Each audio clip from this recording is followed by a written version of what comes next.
అస్సలాము అలైకం రహమతుల్లాహి వబరకాతుహు. ఈరోజు చెప్పుకుంటున్న అంశం, అల్లాహు ముస్లింల దేవుడు మాత్రమే కాదు. అల్లాహు అంటే ముస్లింల దైవం, ఇంకో పేరున మరో జాతి వారి దైవం అని జనం చెప్పుకుంటూ ఉంటారు. ఇది కూడా పొరపాటే. ఇస్లాం సర్వ మానవాళిని ఒకే తల్లిదండ్రుల సంతానంగా పరిగణిస్తున్నది. వారందరి దైవం కూడా ఒక్కడే. ఆ దైవం మరియు ఆరాధ్యుని వివరణ మరియు విశ్లేషణ దివ్య ఖురాన్లో ఇలా ఉన్నది. మీరు చెప్పండి, ఆయన అల్లాహు అద్వితీయుడు, ఒక్కడే. అల్లాహు నిరాపేక్షపరుడు, ఎవరి ఆధారము అక్కర లేనివాడు. అందరూ ఆయనపై ఆధారపడేవారే. ఆయనకు సంతానము ఎవరు లేరు, మరియు ఆయన ఎవరి సంతానము కాదు. ఆయనకు సరి సమానులు ఎవరు లేరు. విశ్వ ప్రభువుకు అన్ని విధాల విలక్షణమైన పదం అల్లాహు. తెలుగులో మనం దేవుడు అంటాం, అరబ్బీలో అల్లాహు అంటారు, ఇంగ్లీష్లో గాడ్ అని అంటారు. ఇలా మానవుల ఆరాధ్య దైవాన్ని ఒక్కో భాషలో ఒక్కో పేరుతో పిలుస్తుండవచ్చు. కానీ అన్ని పదాల్లోకెల్లా అల్లాహు అనేది ఎంతో విలక్షణమైన పదం. విశ్వ ప్రభువుకు అది అన్ని విధాల విలక్షణమైన పదం. దేవుడు అనే పదం బహువచనమైతే దేవుళ్ళు అయిపోతుంది, స్త్రీలింగమైతే దేవత అవుతుంది. అలాగే ఇంగ్లీష్లో గాడ్ అనే పదం గాడ్స్ మరియు గాడెస్ అవటానికి ఆస్కారం ఉంది. కానీ నిజానికి మానవుల ఆరాధ్య దైవం ఎన్నటికీ ఒక్కడే. ఆయన అస్తిత్వాన్ని సూచించడానికి బహువచన పదం అక్కర్లేదు. అలాగే ఆ పదం స్త్రీ పురుష భేదాన్ని సూచించేటట్టు కూడా ఉండరాదు. అరబ్బీ భాషలో అల్లాహు అనే పదం అచ్చు ఆ భావానికి దర్పణం పడుతుంది. అల్లాహు అనే పదానికి బహువచనం లేదు, అలాగే దీనికి స్త్రీలింగ పదం కూడా లేదు. కనుక అల్లాహు అనే పదం విశ్వ ప్రభువుకు అన్ని విధాల విలక్షణమైనదని చెప్పవచ్చు. ముస్లిమేతరులకు ఇస్లాం గురించి ఉన్న అనేక పెద్ద అపోహల్లో అల్లాహు అనే పదానికి సంబంధించిన అపోహ కూడా ఒకటి ఉంది. ముస్లింలు, క్రైస్తవుల, యూదుల దేవుణ్ణి కాకుండా వేరెవరో దేవుణ్ణి ఆరాధిస్తారని చాలామంది అనుకుంటారు. కానీ నిజానికి ఇదొక అపోహ మాత్రమే. ఎందుకంటే అల్లాహు అనే పదం దేవుడు అనే పదానికి పర్యాయ పదం. దేవుడు అందరికీ ఒకడే. దేవుడు ఎవరు, ఆయన అస్తిత్వం ఏమిటి అనే విషయాల్లో యూదులు, క్రైస్తవులు, ముస్లింల మధ్య భేదాభిప్రాయాలున్నాయి.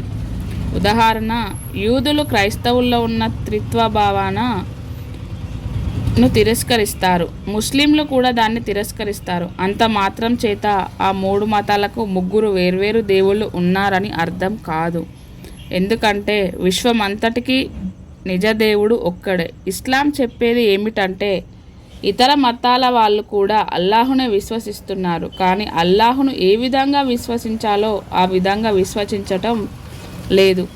దేవుడు ఫలానా విధంగా ఉండటాన్ని స్వయంగా కల్పనలు చేసుకొని విశ్వసిస్తున్నారు. అల్లాహును విశ్వసించడం అంటే ఏంటి?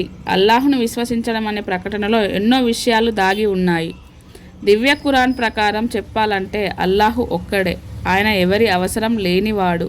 ఆయనకు సంతానం లేరు, ఆయన కూడా ఎవరి సంతానం కాదు. ఆయనకు సరిసమానులు ఎవరు లేరు. విశ్వమంతటిని సృష్టించింది ఆయనే. యావత్ ప్రపంచంపై ఆయన అధికారం ఉంది. ఆయన్ని ఎవరు సృష్టించలేదు, ఆయన నిత్యం ఉంటాడు. సృష్టి రాశుల జీవన్ స్మరణాలు ఆయన చేతిలోనే ఉన్నాయి. ఆయన చేయదలుచుకున్న దానిని ఆపేవాడెవడు లేడు.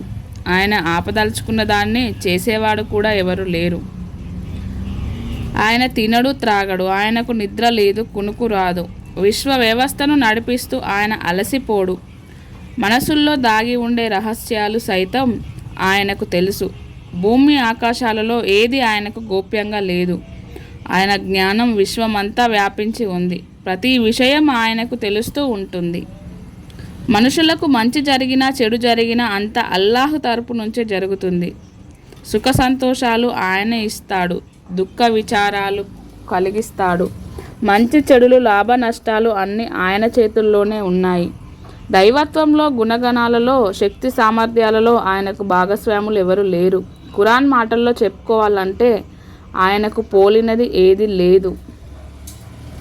అనేక మంది ఆరాధ్యుల్లో నుంచి తమకు నచ్చిన ఒకరిని ఎంచుకొని జీవితాంతం ఆయనకి కట్టుబడి ఉండటం కూడా ఏకదైవారాధన అవుతుందని కొందరు అనుకుంటారు. కానీ ఇది పెద్ద పొరపాటు. ఈ పొరపాటు జరగకుండా ఉండాలంటే ముందుగా అల్లాహు అనే పదానికి గల అర్థం ఏమిటో తెలుసుకోవాలి. అల్లాహు అనేది అరబ్బీ భాష పదం. ఇది అల్ మరియు ఇలాహ్ అనే 2 పదాలను కలిసి ఏర్పడింది. అల్ అనేది ఇంగ్లీష్లో వాడబడే ది వంటి ఉపపదం, ఆర్టికల్. దీని అర్థం నిర్దిష్టమైన, నిర్ణీతమైన, ప్రత్యేకమైన, ఇంతకుముందు ప్రస్తావించబడిన ఏకైక మరియు వాస్తవమైన అని అర్థం. ఇలాహ్ అంటే ఆరాధింపబడేవాడు, ఆరాధ్యుడు, పూజితుడు, పూజింపబడేవాడు అని మొదలగు అర్థాలు వస్తాయి. ఉదాహరణకి, ఒక రాజ్యంలో ప్రజలు తమ రాజుగారిని పూజిస్తున్నారు అనుకుందాం. రాజుగారు తన ప్రజల ఆరాధనలను పొందుతున్నాడు కనుక ఆ ప్రజల దృష్టిలో ఆయన ఆరాధ్యుడు కదా. ఈ విధంగా చూస్తే ఈ లోకంలో లెక్కలేనంత మంది ఆరాధ్యులు వరుసలో నిలబడతారు, అవునా? అయితే ఇప్పుడు ఈ 2 పదాలను అల్ ప్లస్ ఇలాహ్ను కలుపుదాం. అల్లాహు అనే పదం ఏర్పడింది. అదేవిధంగా దాని ప్రత్యేక అర్థం కూడా ఉనికిలోకి వచ్చింది.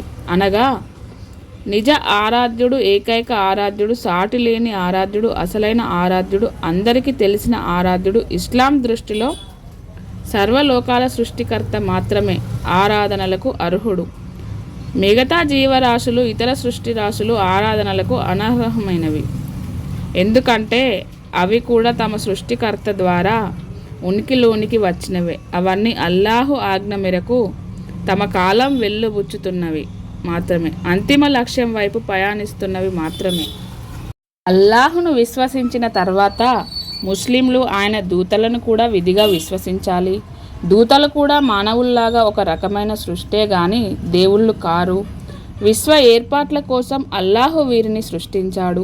దూతల సహాయం లేకుండా ఆయన ఈ విశ్వాన్ని నడిపించలేడని దీని అర్థం ఎంత మాత్రం కాదు. ఆయన ఈ పనులు దూతలతో ఎందుకు చేయిస్తున్నాడో, అందులో ఆయన ఉద్దేశం ఏమిటో మానవ మాత్రులమైన మనం అర్థం చేసుకోలేము.